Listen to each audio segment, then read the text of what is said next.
Move on to our next speaker, which is going to talk about creativity and the top 10 ad creative formulas for unbeatable Facebook and Instagram ad success in 2022. A known figure has been within Conference over the past few years. It is Patrick Wind, the Managing Director of Ads Accelerator. Hi, Patrick. How are you doing, George? All good? Very good, very good. So we're looking forward to your presentation on the top 10 ad creative formulas for 2022.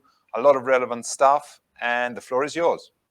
Beautiful. So thank you very much. And let's get right into the slides. I think we are already sharing, right? So there we go. Welcome once again to one of our amazing presentations. I'm super excited to be here again. Last year, I've been talking about the recent iOS 14 updates and how you can adapt your ad campaigns to that. Today, I'm going to bring you the top 10 ad creative formulas for your unbeatable Facebook and Instagram ad success in 2022. My name is Patrick Wind, and my goal for you today is that you have everything you need to fully understand the importance of ad creatives. But not only that, I will also inspire you with 10 practical templates for your own ad campaigns.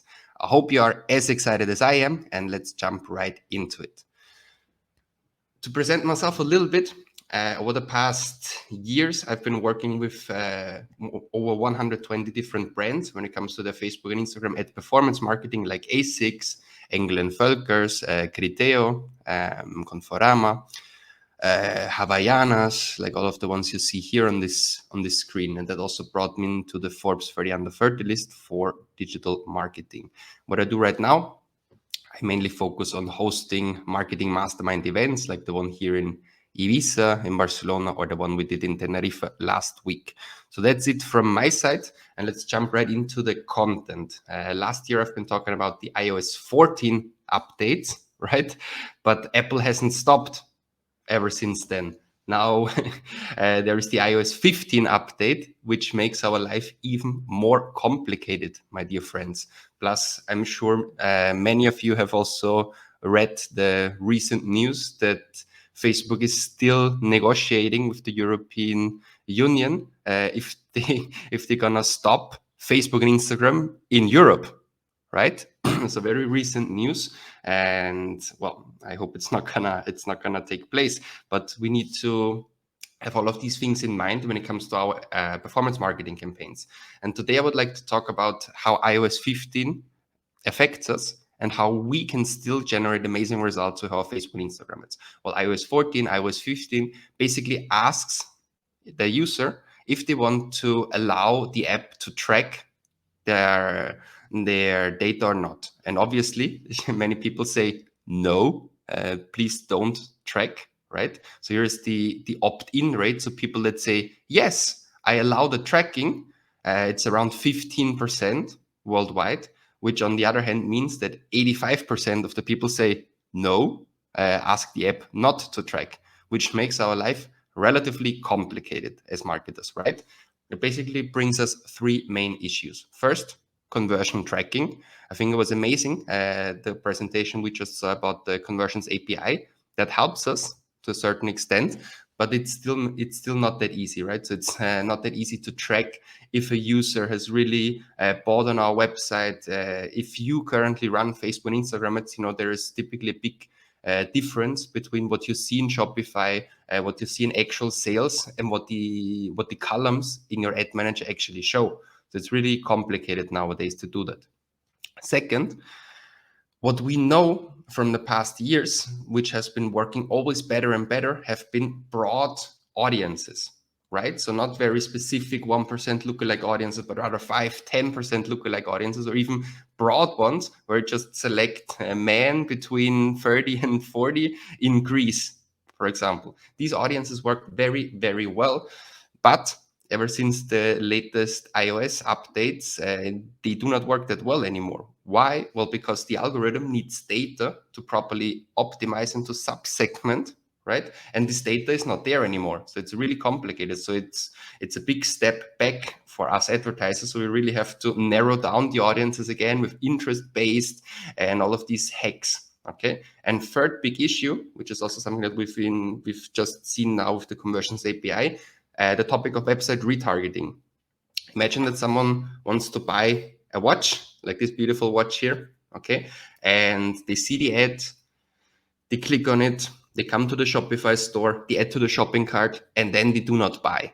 Well, obviously, we target them with our retargeting ads, but if we cannot track the user, if you cannot see if the user has really gone through this process, we cannot retarget this audience anymore that well. So these are three very big issues, and it's worse.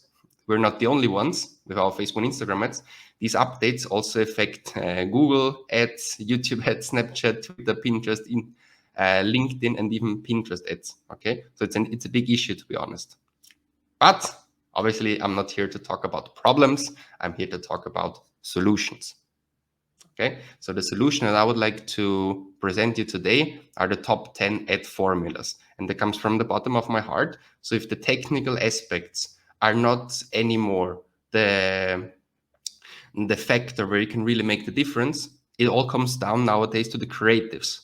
So if you run Facebook and Instagram performance marketing campaigns, you want to have really good ads. So really good copy, really good headline, and most importantly, really good videos or images. And today I'm going to present you 10 formulas. Excited? Well, I actually am. So let's get started with the first one, the full funnel strategy, which is somehow the fundament, which is the base on which we can build the other formulas on. So the full funnel strategy basically says that we should communicate different messages to different customers according to their current level in their customer journey. Well, so far, so good, right? So we shouldn't communicate the same message to everyone, but we should rather communicate different messages to different customers. That's okay, right? But then it comes a little bit more complicated according to the current level in the customer journey. So what's a customer journey exactly, right? So you can see it's going to be like from awareness to loyalty, or from research, even all the way to refunds, from awareness to advocacy. So you can see a customer journey can be relatively complicated. And if you really want to communicate a specific message in each stage of this funnel, it's not that easy. Good news, it's not even necessary anymore, right? So you want to accumulate data points, you want to cluster them, but you still want to differentiate a little bit. So what we recommend is not only these 3 stages, but actually 4 stages. And on each of the different levels, you communicate a different message. Like the first touch point, the branding touch point, you want to position yourself in the consideration set of the customer at the right side of the brain, which is the emotional part. And then once you're in the right side, you want to go on the prospecting level. You want to position yourself on the left side of the brain, the more rational part. Okay. So that's like cold audiences. But then obviously on retargeting level, you want to communicate a different message. Coming back to the watch, right? So people, someone who just saw the ad, clicked on the ad, went to the Shopify page, added to the shopping cart, hasn't bought. To this person, I do not have to communicate an emotional message anymore or a product-related message. The person has already decided that this watch is cool. So I need to communicate a scarcity message now. I want to create fear of missing out, the famous FOMO effect, with a discount, limited stock available, so on and so forth. And then a super important level that many people neglect when it comes to their marketing campaigns, which is the loyalty level. Okay, imagine that the user finally bought a watch, which is amazing. And what I would then do from a technical point of view, I would not run a conversion campaign. I would run a reach campaign. Okay, I would run a reach campaign targeting all my current customers.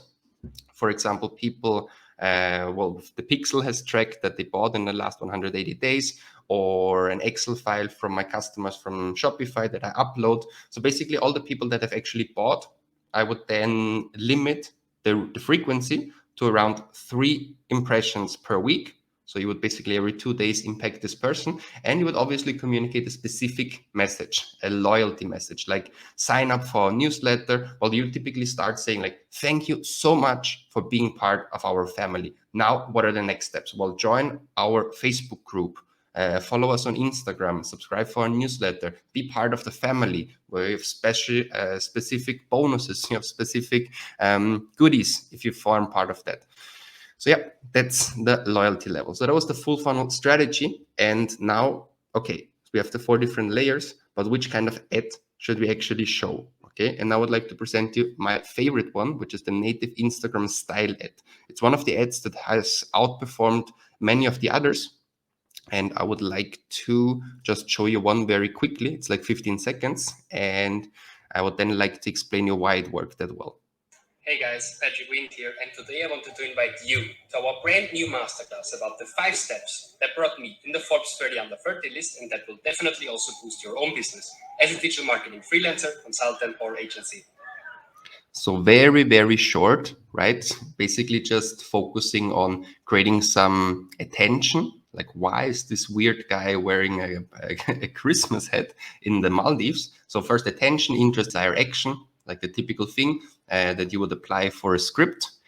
And yeah, the reason why it worked so well, because it doesn't look like an ad. This one has performed especially well on Instagram stories. Okay. Why? Well, because it's native.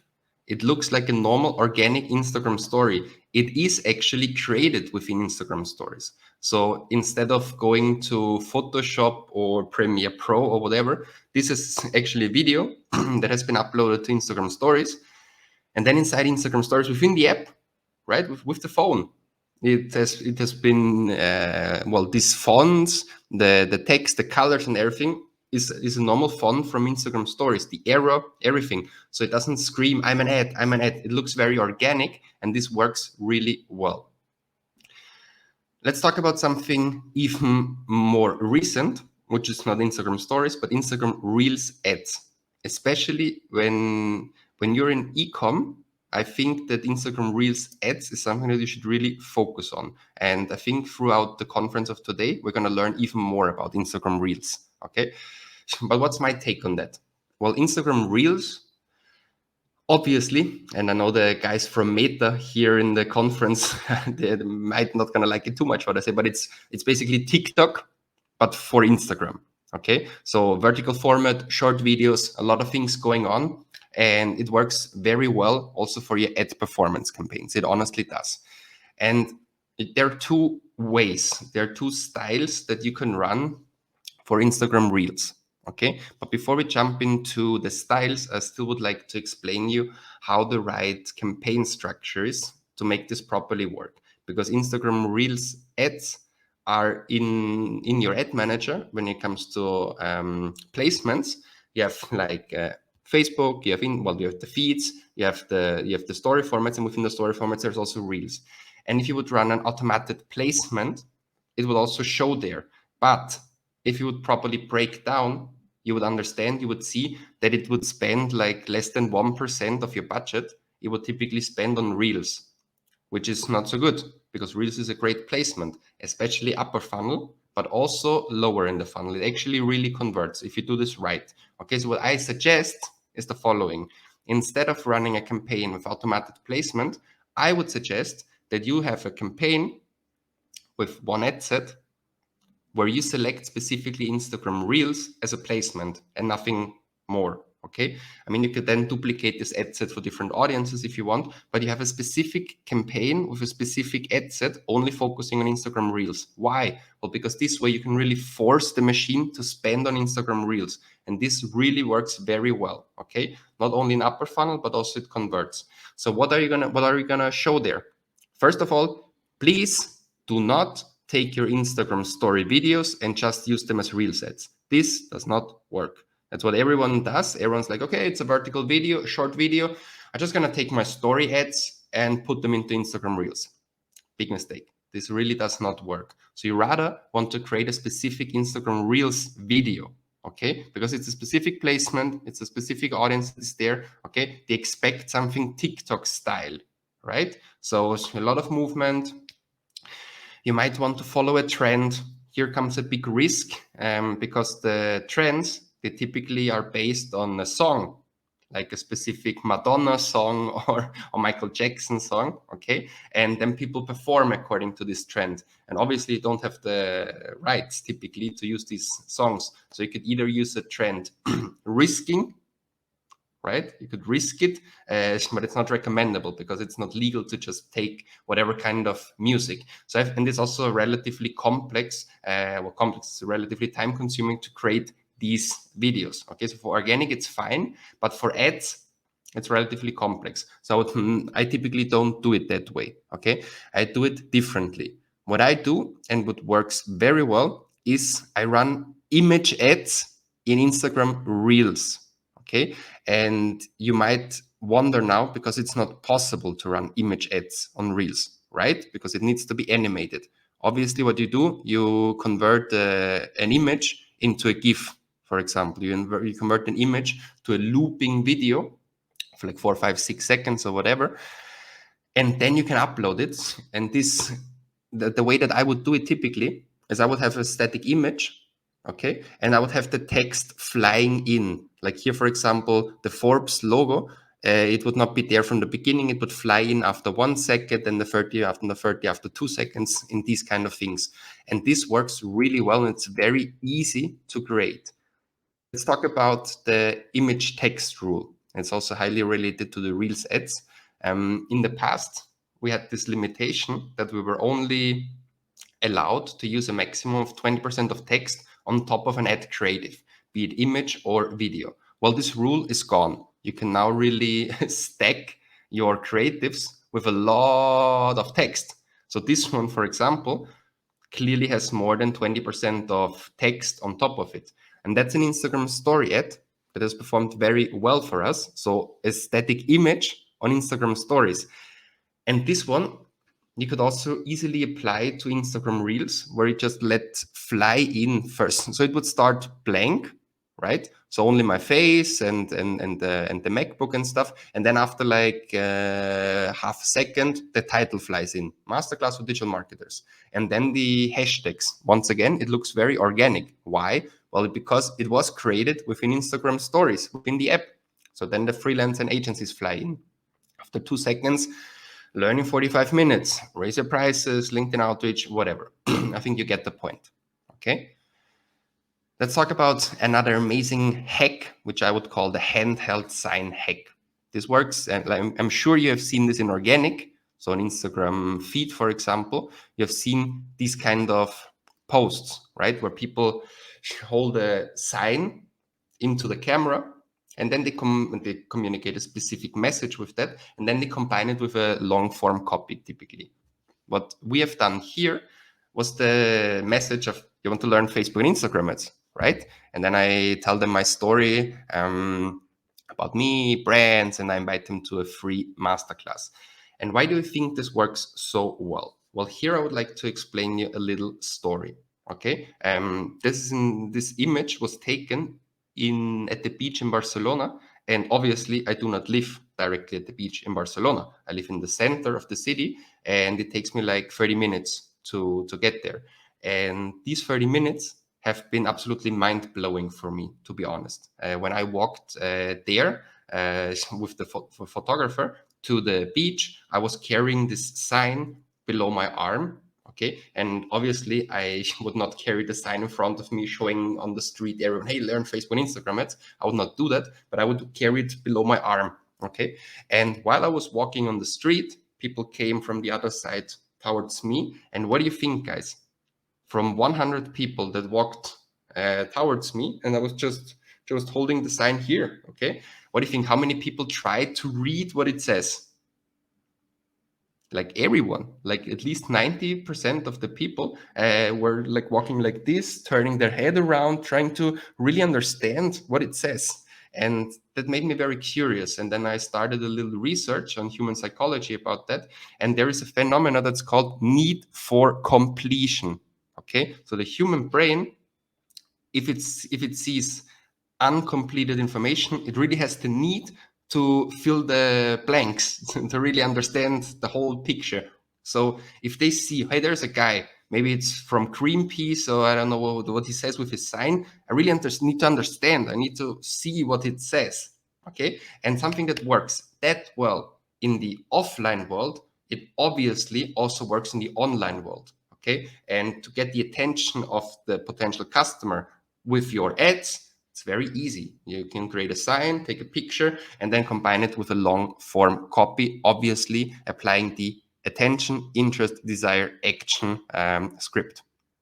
Now, I would like to show you now a specific ad when it comes to videos, because so far we've been talking quite a lot about image ads, right? So the native Instagram style one, the Instagram Reels, the image text, and the handheld sign were basically image ads. Now I'd like to dive deeper into video ads, okay?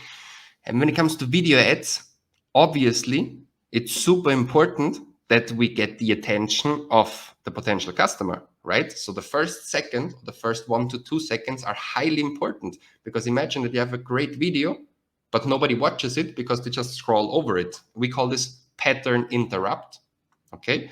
Or stop effect, or thumb stopper, that you really want to stop the user, boom, and then they watch your video. And we tested, typically what we do is we take a video, 15 seconds, 20 seconds, whatever, and we create up to 20 variations from the first 1 to 2 seconds. So basically second 3 to second 15 is the same, but the first 2 seconds differ. So for example, one I have the Christmas hat, the other one I jump from the side in. And now I'd like to show you our winning pattern interrupt.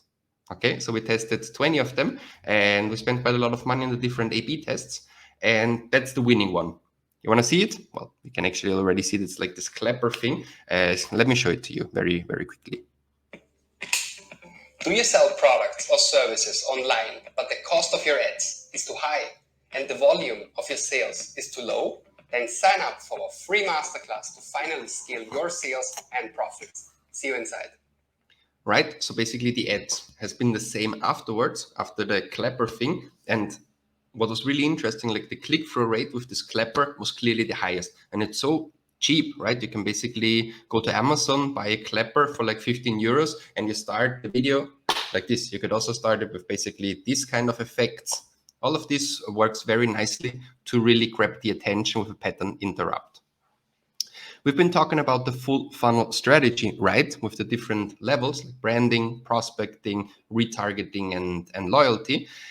On retargeting level, which works the best for us, are testimonials, okay? But you can do testimonials in the right way or in the wrong way, okay? So we have 115,000 students in our academy and tons of testimonials. I think we have over thousands of testimonials. And the majority of them starts basically something like that. Hey guys, I am Patrick. I'm from Vienna. I did the course, and then they say something like, and the course really helped me to lower my cost and increase my ROAS. But the first 3-4 seconds are very boring, right? And they're not a good ad, because we have just been saying that the first 1 to 3 seconds are the one that mattered the most with a pattern interrupt. But if you would use the testimonial that says, hey guys, my name is Patrick, I'm from Vienna, it's a very boring ad. So nobody would watch it. So they would scroll down. So what you want to do is basically crop only the hot part, the hot chunk of the testimonial.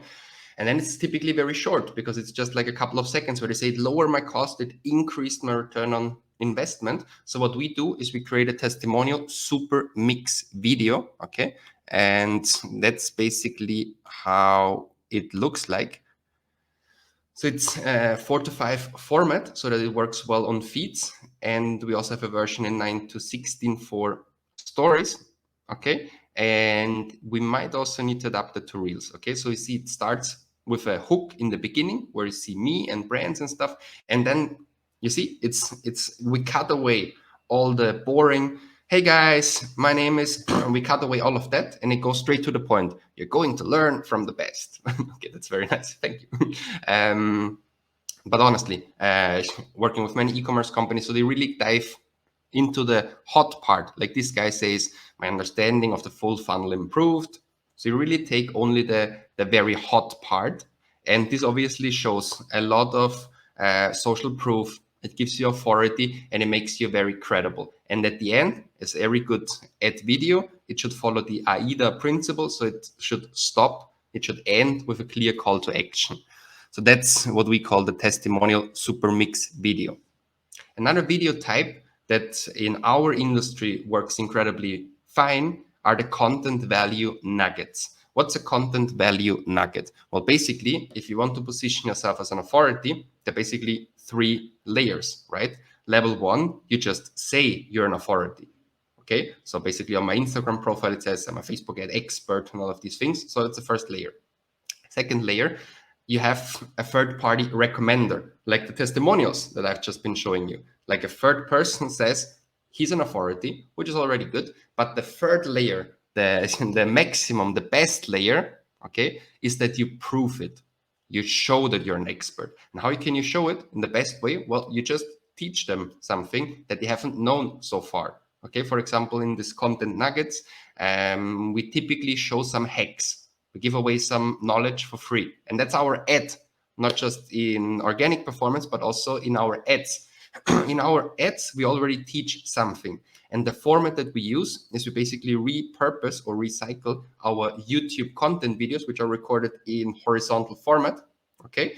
And we put it into a tool that's called Subtitle with subtitle.com. And what we do there is we basically use this template where you can use a second headline, how thumbnails improve feeds ads. We put some subtitles at the bottom because you have to have in mind that 70% of the users typically have the sound deactivated. So we put in some subtitles and we use a progress bar like the yellow one you see here. And this progress bar really demonstrates the user, hey, it's not a long video. It's a good progress. I have the need for completion. So I'm going to stay until the end. Okay. And yeah, as we're teaching in this video, thumbnails really matter, right? And they also should matter for you. So if you want to not only use this content nugget for ads, but also on organic, obviously you want to make a proper thumbnail, which is very easy nowadays because you can simply combine like a visual component. I typically like to use faces. I also get asked the question a lot, should I use male or female faces? Well, in an ideal scenario, both, like a man and a woman, and also numbers work really well, like the 3 benefits, like the signs and all of these things. So these kind of thumbnails work really well for us. I would like to finish this presentation with 2 very futuristic topics, artificial intelligence and augmented and virtual reality. AI, artificial intelligence, sounds futuristic, but it's actually already here for quite a long time. So there was a tool that was called Jarvis, and they're now called Jasper, which is basically an AI tool for copywriting. And there are tons of tools for copywriting, but that's the one that we use the most. Okay, and I wish I would be an affiliate from them, but I'm obviously not. But it's a cool tool. Okay, so you can, and it's obviously one out of thousands of tools. Okay, and you can basically have a robot writing your blog articles, entire books, marketing emails, video scripts, creative stories. And was it Seth Godin at the past AdWorld conference who said that the job of copywriting is in big danger? So if you're a copywriter, it's perfect, but you have to be aware that these kind of robots, that these kind of artificial intelligence machines, well, they're gonna take over size of the market, of the market share, right? So if nowadays, let's say 90% of the copies are done by humans and 10% by machines, this is gonna flip. I'm pretty convinced.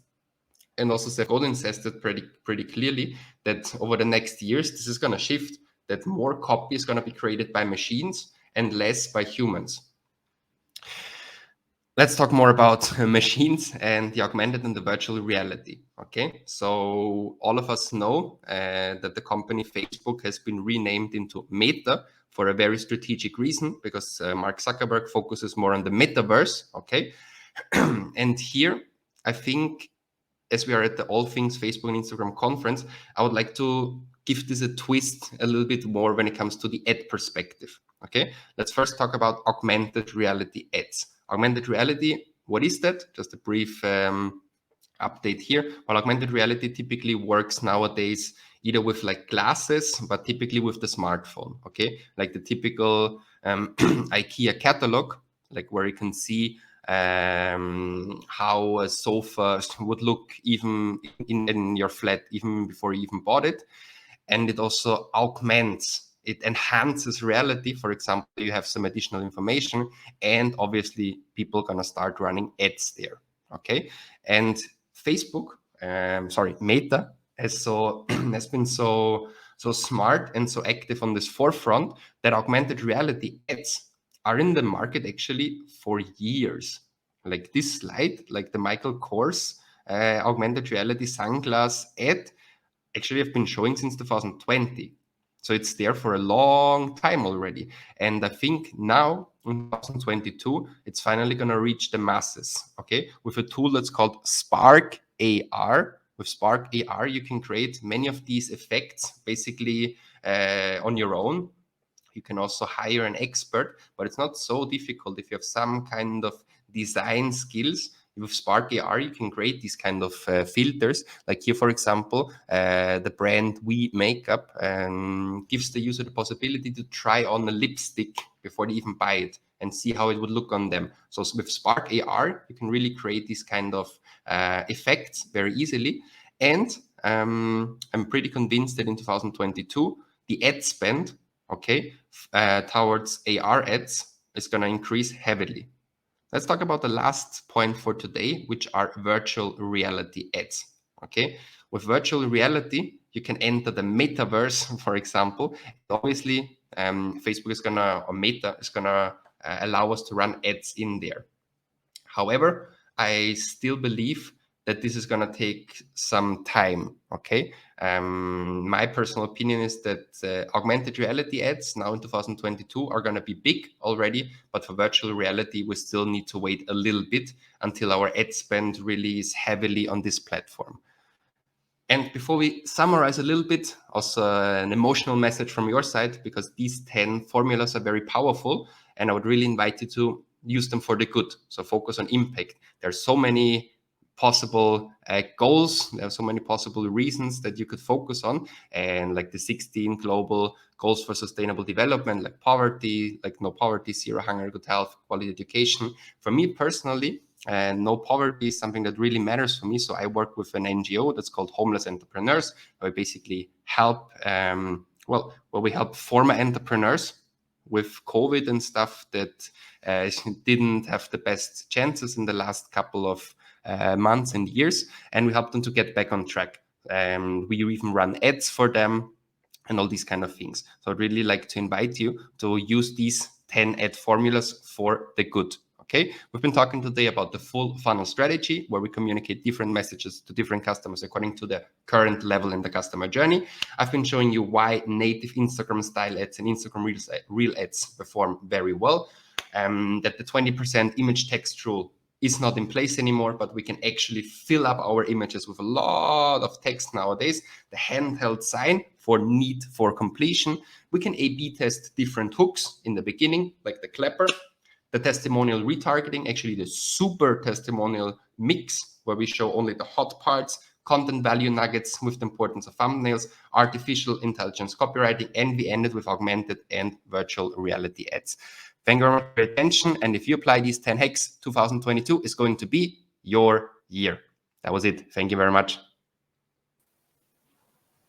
Okay, Patrick, thank you very much. And at this point, allow me to introduce Apostolos Boules, who's the performance marketing lead at Pub, which is the #1 gaming betting company in Greece. And he's going to run the Q&A with you and all the interesting stuff that you went through. And at the end, you can also look at the stats and the questions which were running at the poll parallel to your presentation to see what our audience thinks on meta-related issues. Apostole and Patrick, I leave it with you. Good morning. Thank you, George. Hi, Patrick. First of all, thank you for having me here and having the chance to talk with Facebook ads rockstar like Patrick. It's an honor to me. So hi, Patrick, and thank you for your great speech. I've watched all your webinars, and I really encourage all your the audience to look for your content. It's really inspiring. It's really good. So kudos to that.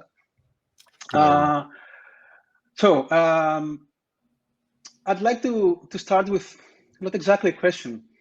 It's something I was thinking during your speech, and which I found very interesting. Okay, you analyzed some very practical and tactical parts regarding the ads and how this can lead to better results in ROI and ROAS. But you started and you based your whole speech in something very fundamental to me.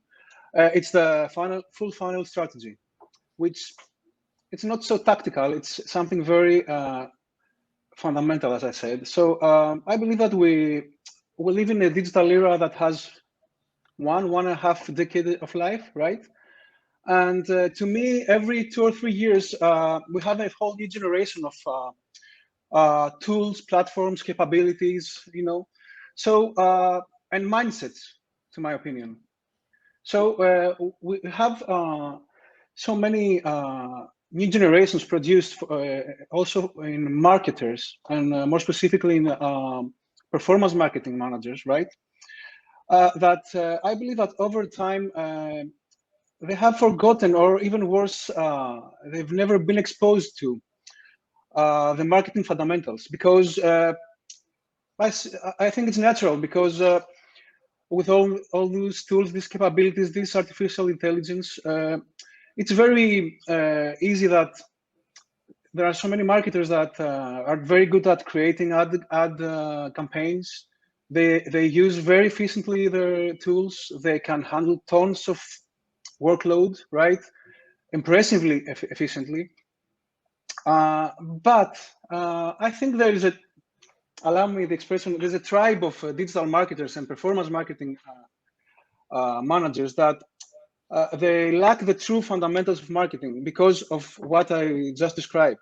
So you said something very interesting in the beginning. You said that we're facing a new situation, a very challenging period for the whole industry, not just Meta and Facebook, regarding cookieless era, iOS challenges, restrictions, GDPR, etc. So do you think that this is an opportunity for the industry and perhaps each marketer for himself to rethink some things, redefine some things, and start over with the fundamentals? I mean that, to me, this situation demands more than ever that we focus on branding, relevance, contextuality.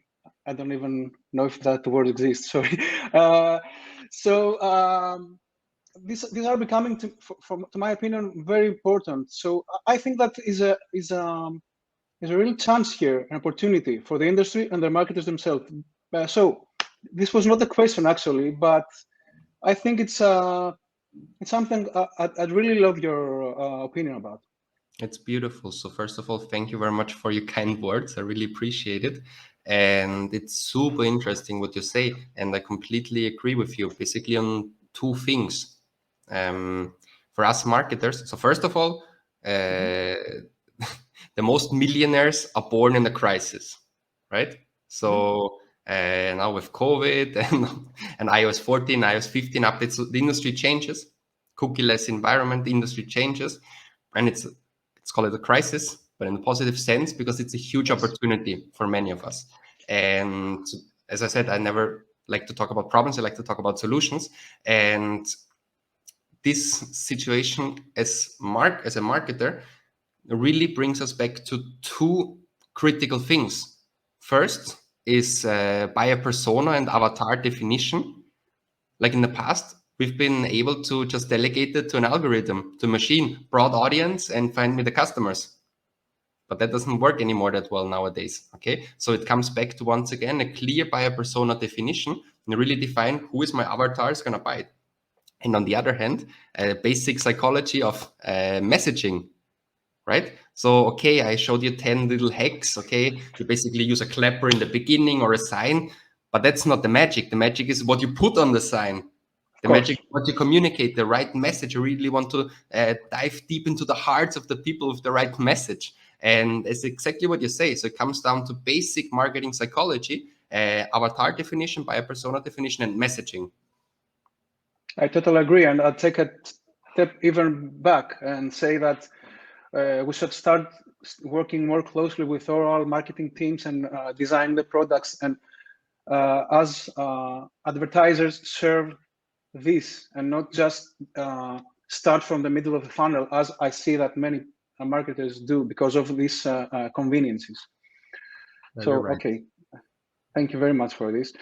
Okay, we have also some questions from the audience, so we can mix and match perhaps all this. So Tony says, what do you think of the metaverse real estate? Many companies have been buying the so-called meta land lately. So how do you see that? It's very, very interesting. I actually, try to also get into this world a little bit, but the way I do it, so first of all, the challenge with the metaverse real estate is that in this specific moment, nobody knows which metaverse is really gonna dominate, right? It's like like the blockchain, and you don't know which one is gonna be which one is going to end up as the winning metaverse. So it's risky. So you buy, for example, a land in the digital or in the virtual New York, but what if this entire cosmos is not the one that's going to be the dominant one? So you really bet on the wrong horse, so to say. So for me, it's a little bit challenging to really go into one of the different metaverse because I don't know yet which one is going to be the good one, but that's the risk.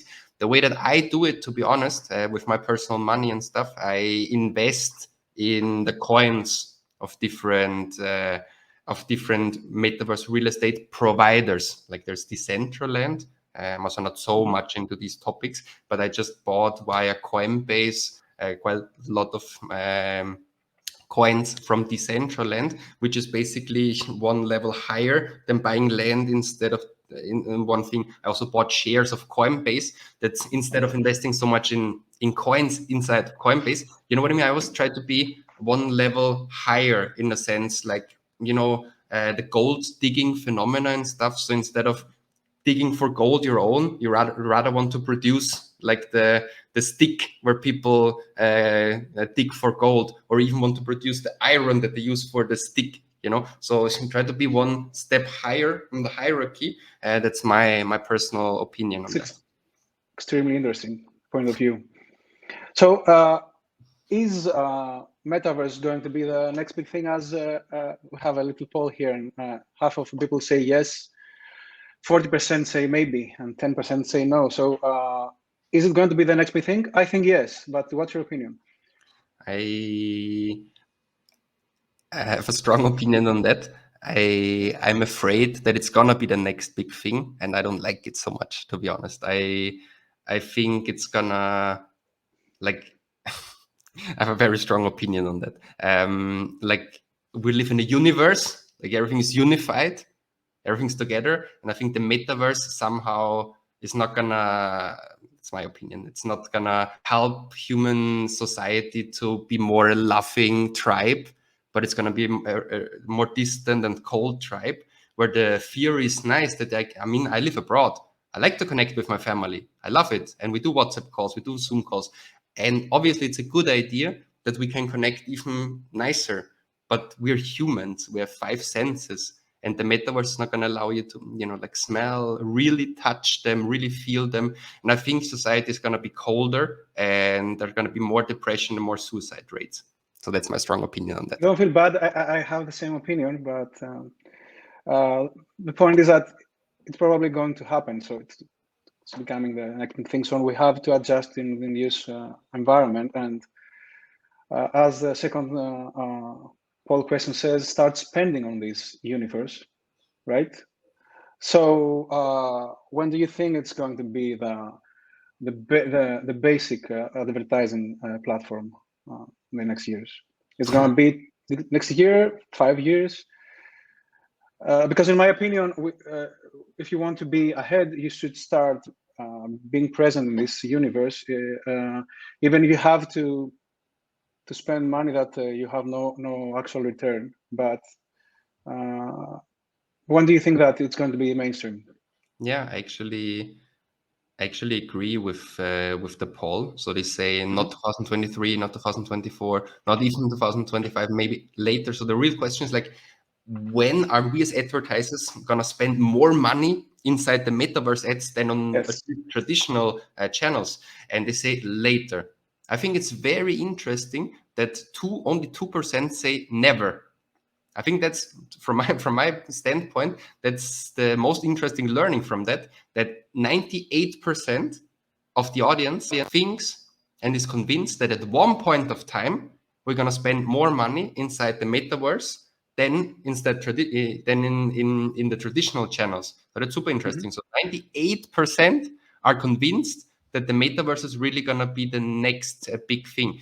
And yeah, when it's going to take place, I'm just 100% convinced that it's not this year and not next year. So from 2024 on, we'll see. I actually saw some forecasts that say that 2024, it's already going to be a big thing, like ads inside the metaverse. Okay.